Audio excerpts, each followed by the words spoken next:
National alert. National alert.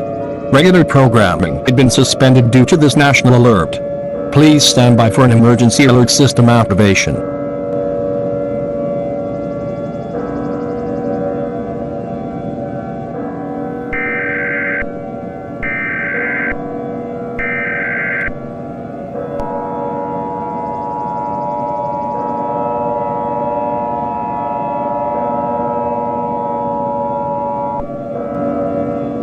The following message is transmitted at the request of the Emergency Management Agency and the Miami Police Department.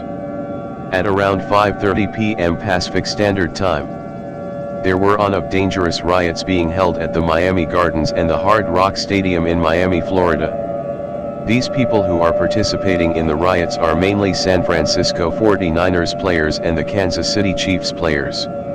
All residents of the city of Miami, Florida are advised to evacuate the city of Miami, Florida. Do not participate in the riots as you will face 5 years in prison. Stay tuned for more updates on this dangerous situation.